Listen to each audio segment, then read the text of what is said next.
I got a little ahead of myself here. I actually did this before I did that back wall. I needed to fill in the left side of the garage door there and finish framing it and putting the new tin on it. I say new tin is actually the tin that came off of the old slide doors that I had removed earlier. I ran that tin above the garage door horizontal like the rest of that wall was on that side of the shed. It wasn't easy handling those large sheets all by myself. You can see the flashing tape above the garage door on the left side there. I tried to put that everywhere. I removed that tin that was around that corner post, and then I could start to fill in with the other used tin in that open slot there. Trying to bend that tin around the post was really difficult, and I had to have Diane help me because I think I was using a higher gauge tin than what originally was there. I had some aluminized metal bent specifically for my dimensions from a company, and it made it up with the paneling and the thickness of the stud there. Next, I started working on filling in where some barn doors were, and I used the used tin again that came off those sliding doors. But you can tell it doesn't quite match.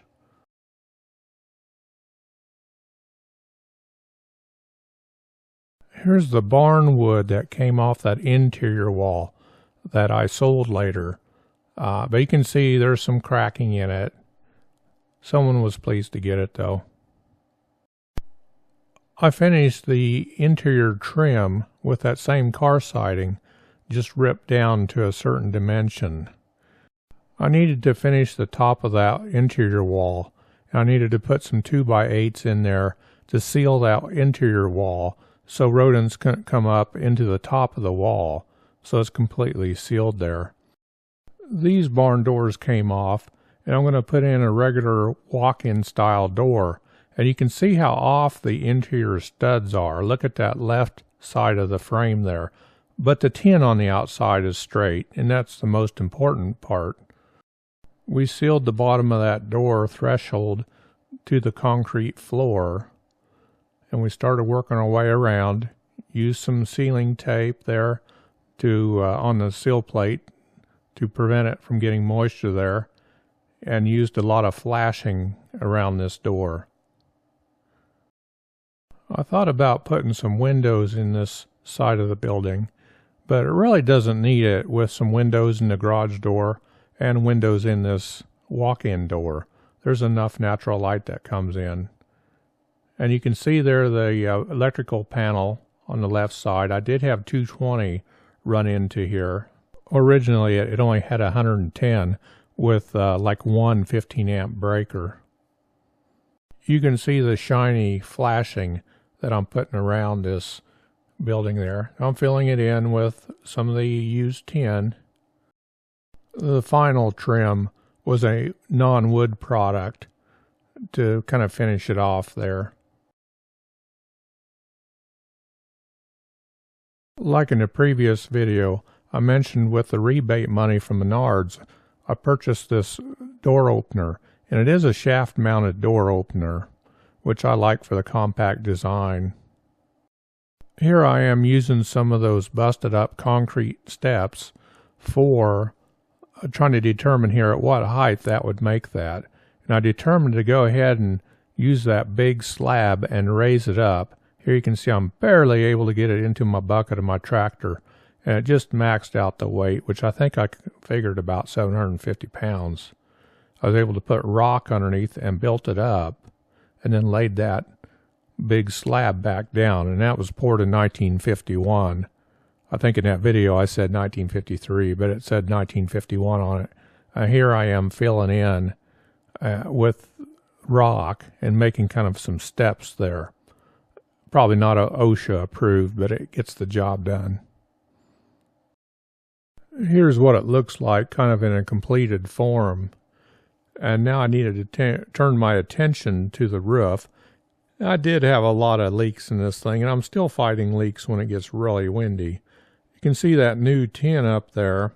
I had that installed. I wish I would have done that myself. I had a roofing company to do that, but they really didn't seal it properly, and maybe they asked me. None of the old stuff was sealed properly either. There was no butyl tape between the sheets.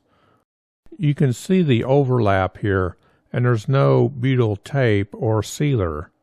And I think what would happen with time, dirt would collect in there, and then through capillary action, it would draw the water to the inside, and then it would start dripping. So the only cure was to pull that edge up, clean it with a wet rag, and then apply butyl tape to seal that. Here I'm trying to get rid of these old barn doors, and a gentleman from Valley Center finally bought them and going to put them in his new renovation shed. I say new, it's kind of new but old.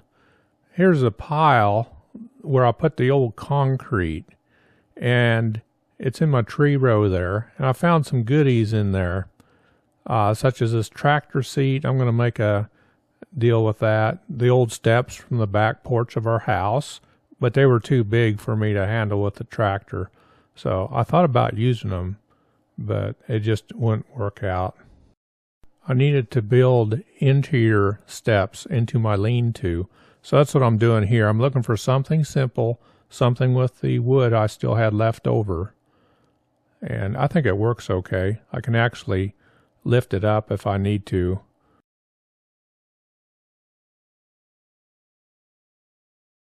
I found a good spot for my son's toys when they were younger. They were just in a kind of a box on wheels, and I wanted to get them out of there. In my lean-to, I had one post, that black post you can see just to the left of that square one, that wasn't attached to the ground at all. I don't know if it ever was, but I ended up lifting the roof up and then putting this square pressure-treated post in there. And I had to repair some of the purlins there. I don't know if that's a technical term.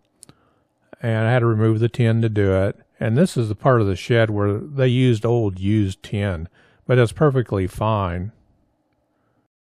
With a post hole digger, I dug down as far as I could, which is just under 2 foot, before the ground got so hard. And that's what I put that 4x4, well, actually it was a 6x6 post in. I remember it was absolutely all I could do to get that post in there all by myself. I wanted to show you what it looks like here. I filled in with tin. Some of that tin was there, but it wasn't done very good. But I tried to fill in with tin underneath, and I backfilled it with the rock just to keep rodents out from coming in from the pasture here. After a couple of years, this is what this looks like. I need to come put some more rock here. A lot of our cats come up through the corner here, and it's down to the limestone there. I got weeds coming in here. The rock steps, they're kind of surviving. I can always remove them and put more rock down there and reposition it. But the slab has stayed put. Starting to rain here now. But here's what I did by finishing this off. Of course, put this trim right here. But this sheet here is aluminized, and I had it bent to the same, or to the right specs, where it would integrate with my old siding here. And I just had to caulk it up in that area there to seal it. But there's a local company about 45 miles away that did that for me. Here you can see the edge of the building here. It's wrapped around that post. Now, that post wasn't true vertical. I had to shim it a little bit to make that all work. But you can see how I ran this right up to that bent piece here. Here you can see that corner piece. I had to shim it up with a 2x4 right in behind there. and then as it goes up, it almost touches there. So it's off maybe a couple inches at the top there, but I tried to run my new wall stud vertical.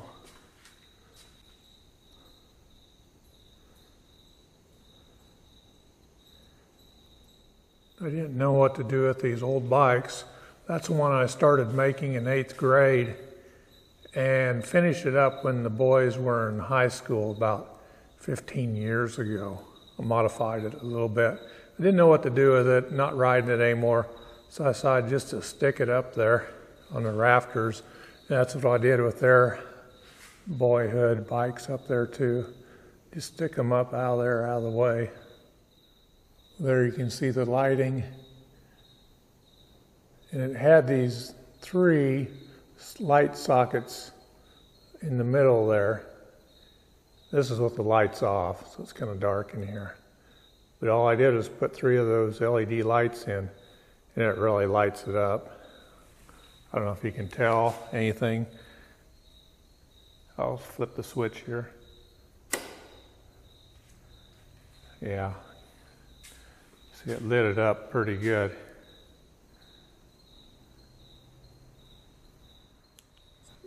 Just trim this door, this walk-in door, with the same car siding. You know, it had to be a little bit wide here because the studs were so crooked, but it'll work.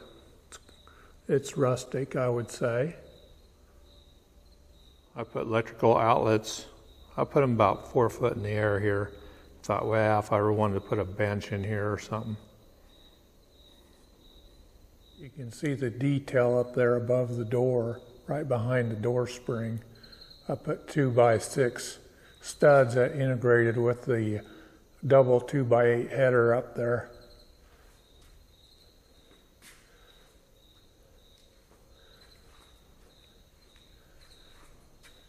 I put double studs here. Kind of hard to see, but then put a 2x6 against here. That's what the garage door is fastened to.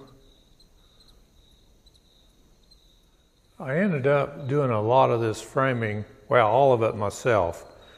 I tried to get people 2 years ago to come here, give me estimates, and I could not get anybody to come here. Everybody was too busy.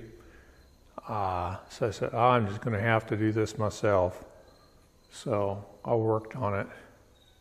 You can see that diagonal 2x6 that goes all the way across here. And it goes to the north wall. And that had to be replaced. The original one had rotted out. I think there was a roof leak for so many years. But that kind of holds the wall up there from going out. And also this corner piece, or the corner of the wall, it would keep that from going back and forth. You can get an idea what the framing looks like, or the finished trim around this door here.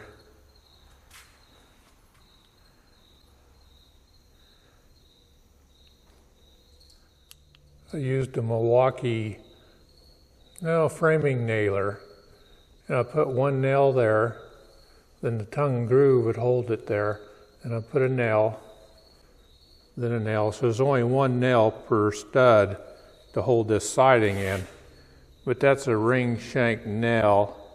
Once you pound that in, they're not coming out, especially out of the original studs, which I think were original to the barn. It's ridiculously hard wood. I don't know if this will show. This is on the back side of the wall. It's that car siding. And you can see here, it's got a groove. Well, each board is this wide. And it's got the groove in the middle. And I didn't want that showing. It's a nice look. It's got a bead pattern. But I didn't want that look on the inside of the shed. I wanted more of a flat panel, which we have in an old granary here. I kind of wanted that old granary look. So this is facing the lean-to, which we don't see normally. You can kind of get an idea what some of this old wood looked like. It's pretty rough cut here.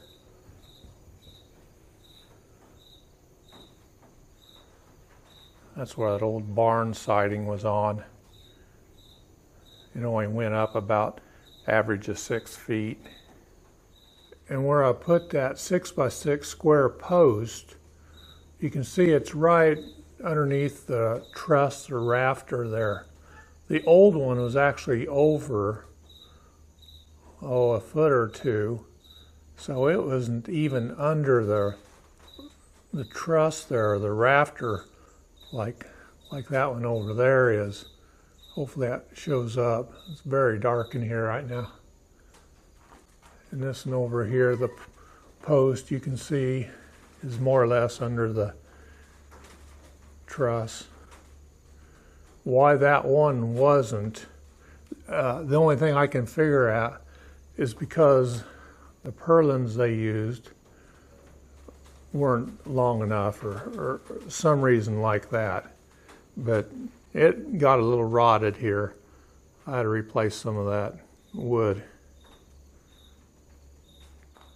Kitty likes to come in here. She's just got enough door opening she can come in.